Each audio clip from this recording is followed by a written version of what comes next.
Adam, we saw that Ron DeSantis and Nikki Haley spent a lot of money in Iowa. I mean, reportedly for DeSantis or for Haley, over $100 million. They were basically living there. This is a crushing outcome for both of them. Yeah, look, it just goes to that earlier point that you can spend a lot of money, you can have a lot of debates and so forth, but at the end of the day, people made up their mind. I mean, you're quite right. I think 35 million roughly each was spent by Haley and DeSantis, and I think something like 80 by Donald Trump. And someone worked out cost per vote. It's $340 per vote for Trump and something like $1,800 per vote for the other two. So it's been a very expensive business for the two losing candidates, if you like. And you have to ask, will this continue? Will donors keep forking out millions and millions for a poor performance? And the answer is probably no. I mean, there's no question the other two want us race on because something could happen to Trump. You know, he could be convicted, he could go in jail this year, or there could be a health event. And so I don't expect them to pull out, but certainly the donors may force them to pull out. Yeah. Now, I was watching Fox News earlier today. Karl Rove made the point that it is better that Trump has competition in these caucuses and primaries rather than a free ride to the White House. But is that what we're expecting? That if he wins the Republican nomination, which it looks like it's likely, pending, you know, being thrown in jail, but even then, you know, do we think that it is quite certain that he would be able to defeat Biden at a wider election? Well, look, it's not certain, and it's true. Most Democrats are quite happy with the outcome tonight. Certainly, the Biden White House wants Trump to be the opponent. Most Democrat strategists also want that to be the case. Look, we just don't know. Certainly, last time Biden won by a significant amount in millions of votes. The question is, can he do it again?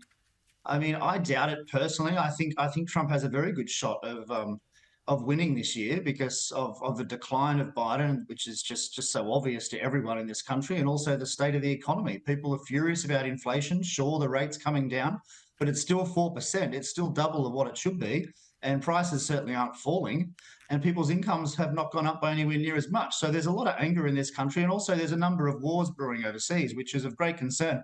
I mean, I was surprised tonight at the little caucus meeting that I went to just outside Des Moines, just how much foreign policy was talked about. I mean, you'd never get that in an Australian situation, but it really does worry people, even in these small communities. People are becoming increasingly isolationist and they don't want America, at least a section of the Republican movement, don't want America to be involved in foreign wars. I find that quite concerning because we need the United States to be the leader of the free world and not to, you know, back away from playing a leadership role in places like the Middle East in supporting Israel just because of domestic politics. Now, Vivek Ramaswamy... Yes, that's right. We saw that he dropped out of the race. He threw his support behind Donald Trump. Do you think he could play a role in a future Trump presidency? Yeah, well, firstly, I think that's a big help to Trump because he got 8%, I think, something like that, which is quite a lot, really, from a guy I've even heard of over a year ago. And that 8% pretty much is just going to go into Donald Trump's column now. I mean, as for a future role in the administration, yes, I think that's what he's probably angling for. And Donald Trump quite likes him. I think he praised him tonight.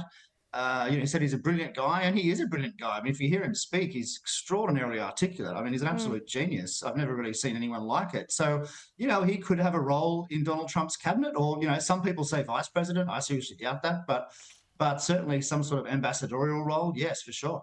Now, just on another topic, Adam, a senior advisor to the Albanese government or to Immigration Minister Andrew Giles was spotted at a Nikki Haley rally in Iowa alongside also the Chief of Staff for Andrew Giles. They were posing with someone from Nikki Haley's office. The staffer was wearing a pin supporting Nikki Haley. You can see him on the screen there with Nikki Haley. Look, the photograph was deleted. We wouldn't think that would be a problem. I mean, we support freedom of expression, we support political freedom, but if you're in the Albanese government, supporting the Republican Party has gone down like a lead balloon. I mean, surely they can't fire these people just for supporting their political opponents in the United States. Yeah, certainly. I think it would be crazy to fire them. It was a pretty silly thing to do, obviously, and I'm surprised senior staffers didn't realise that journalists will be looking at their Instagram accounts, their social media accounts. But it's worth pointing out Nikki Haley's foreign policies not much different from Joe Biden. So in that sense, she's more of a Democrat figure. So I don't really think that they're supporting someone ideologically who's all that different from the Democrats or the Labor Party. So maybe they should say that back in response. The Republican Party is a very broad church, a lot broader than our political parties. Adam Crichton, thank you so much for staying up so late. We'll read your coverage Thanks, Sherry. in The Australian tomorrow.